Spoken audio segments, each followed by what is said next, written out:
Thanks a lot, Riley. We are reaching out to the Richmond County Sheriff's Office today after two children were involved in a shooting here on East Boundary in Augusta yesterday.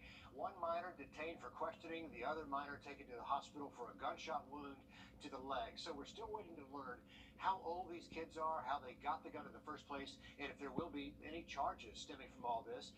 In the meantime, community members say they're tired of the gun violence. Kids are out of school for the summer. They're just new year out of school. And we don't want any more of this for the rest of the summer. Enough is enough.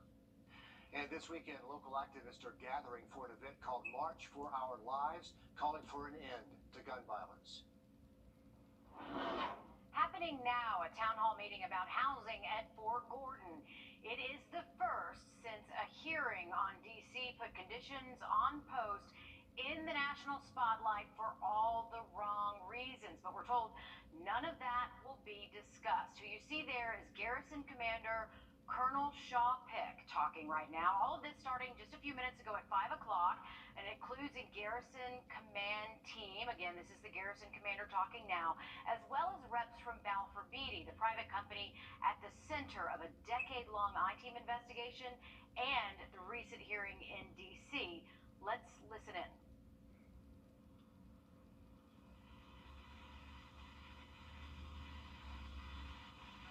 Apparently, we're having some technical difficulties here. We do know that families were encouraged to post some questions beforehand. Didn't see too many of those when I was looking earlier. Some were about speed limits on posts, though. There was a question about the Wrdw investigation. Again, the Garrison Command saying we cannot answer any questions about that. Some families, though, talked to me today and said, you know, we're frustrated that we found out about this hearing yesterday. We would have liked more notice. Families say they would have liked a lot more of these, too. They have really only had 3 over the year, and it would have been nice, they say, to have more, maybe once a month, like other bases do, like Fort Meade. Now, we've covered these stories for more than a decade now. What you're looking at now, testimony in D.C. This is Captain Samuel Cho. He flew halfway across the globe to testify here on Capitol Hill, talking about his daughter's skin condition. Multiple doctors saying that she got it from mold that she had in her home on Fort Gordon. Her family says her skin is almost reptilian in nature. She's like a burn patient. It was difficult testimony to listen to, but it is being addressed as we speak. The Army is investigating at Fort Gordon. Of course, this hearing is going on. We will continue to follow it as we continue to monitor the situation, and we'll bring you updates coming up on News 12 at 6 o'clock and again at 11. Meredith, thanks. The committee investigating the attack on the U.S. Capitol January 6th is set to hold a public hearing live on TV tonight. They're expected to walk us through what's been described as a months-long conspiracy to overturn the 2020 election. The committee is expected to reveal new evidence that puts former President Trump at the center of the efforts to overturn the election. Hearings are set to take place over the next few weeks, featuring more than 140,000 documents and live witnesses. Georgia's Secretary of State Brad Raffensperger, he's expected to make an appearance at one of the upcoming hearings, one of several top officials at the center of the investigation into whether the president tried to overturn election results here in Georgia. The goal of the committee is to provide the American people with answers about that January 6th assault and suggest ways to prevent this from happening again. An apartment maintenance worker is in jail tonight, accused of sexually assaulting a tenant in front of her children. According to the Richmond County Sheriff's Office, that assault happened Monday at the Point at Augusta apartment complex.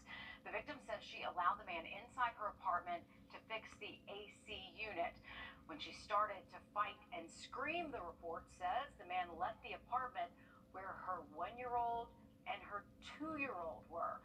Ellis Bell III was arrested on aggravated sexual battery and non-aggravated child molestation charges. The University of South Carolina hosting an exhibit dedicated to Anne Frank and her documentation from hiding from Nazi soldiers during World War II. Visitors can take guided tours showing images and original artifacts of her experience. University leaders say they hope this exhibit will inspire people to stand up against prejudice and discrimination. The Holocaust, unfortunately, is beginning to be forgotten, and we can't let that happen because history might repeat itself. But on a field trip, for example, students will be able to learn this in a more vibrant and I think impactful way than just reading a book, even just reading the diary. So the Anne Frank Center is located in the Behringer House on the main campus at USC in Columbia. New research shows babies born just before or during the pandemic may be developing slower than other children. Now, this is according to a study from JAMA Network, which found an uptick in delays like talking and walking. In a handful of small studies, children born in the last few years scored lower for motor skills and problem solving. Other studies show they vocalize a lot less than pre-pandemic babies, but it could still be years before researchers can really know how much of an impact the last few years have had on kids and their development. Still ahead, the FDA considering a new COVID vaccine made with more of a traditional method than those by Pfizer or Moderna. How it's different and maybe how effective it is. Coming up, Riley. Well, we are keeping an eye on the cold front. This is bringing us a low chance for a few hit-and-miss showers into this evening, but much nicer weather in store for our Friday. Update on the full forecast next.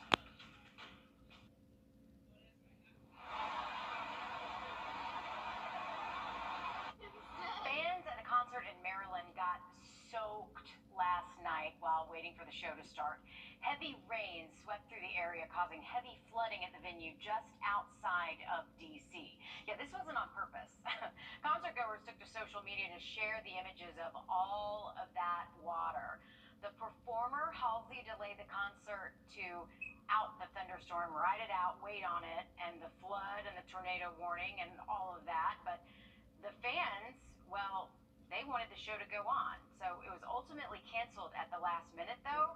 So they all were stuck waiting there for something that never happened. Goodness. Getting soaked. That's a lot of water. That looks and miserable. Are those cables down there? Because that's dangerous. All of that just looks awful. And then to not have the show go on. Right. Well, it's just disaster. They won't have to wash out that arena for a long time. It got a good soaking last time, but it's coming down heavy there, That's Riley. a little water feature there. Maryland getting soaked. So we've heard of Alabama, South Florida, now adding Maryland to the list. Absolutely, and luckily no flood threat for us here locally. We are generally dry across the area again this afternoon. Maybe able to see a sweep once that heat arrives. Low temps only down near 70. All right, thanks, Riley. The U.S. one step closer to now a fourth vaccine against COVID-19. It's now a waiting game to see if the FDA will authorize the vaccine made by Novavax, I should say. Mandy Gaither explains how this one is different from the others. Novavax's COVID-19 vaccine. It's protein-based and created in more of a traditional way using technology that differs from the three vaccines already in use in the U.S. In general, the more we have, the better. Novavax says 2 doses of its vaccine provides about 90% efficacy in protecting people 18 and over against COVID-19. However, the clinical trials were done before Omicron became the dominant variant in the U.S.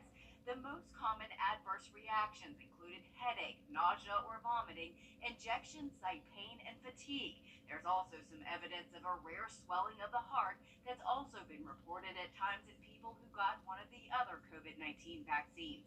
This vaccine is made using small laboratory-built pieces of the coronavirus to stimulate immunity. I think there are still some holdouts that said, oh, the platform, the mRNA platform is too new, and Novavax is our older technology. Health officials hope that will make it more appealing to people who have concerns about the newer technology. Right now, about 2/3 of the population is fully vaccinated with at least their initial series, but less than a third have gotten a booster, according to the CDC. If the FDA gives emergency use authorization, Novavax expects its first shipment to the U.S. to be a few million doses.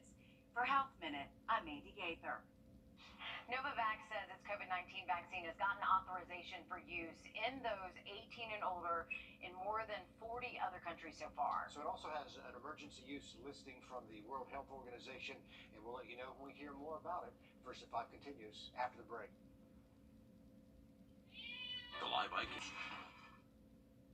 The South Carolina Department of Education says the cost to fix aging school buildings is really adding up. It will cost more than $1 billion, and schools in rural areas are bearing the brunt. State House reporter Mary Green in Saluda today with a look at the state's largest school spending plan in decades. The South Carolina Department of Education is spending $100 million from the current state budget, along with another $40 million that it has from federal pandemic relief money on what it says are much-needed building improvements in South Carolina's neediest school districts. It has been 70 years since we've done anything of this significance. Using data like the average income, the people who live in and whose taxes fund their local schools, the state ranks every district in South Carolina based on need. These are the 10 districts with the greatest need.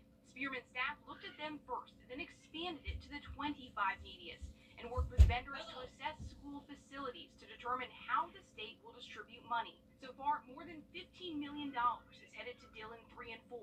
And now $38 million is going to Saluda, just announced Thursday. The department says it plans to announce more district awards soon. Saluda's superintendent says the infrastructure in his schools is so old and outdated that it's no longer cost effective to simply make repairs and smaller renovations. $38 million is going to go a tremendous way to improve our facilities in Saluda County schools. We're a poor rural district, do not have a very strong tax base. So every dime that we can get from the state is going to be huge for us. Now, to get this money from the state, districts have to put in some of their own money as well. And they also have to get on board with any potential consolidations the Department of Education calls for.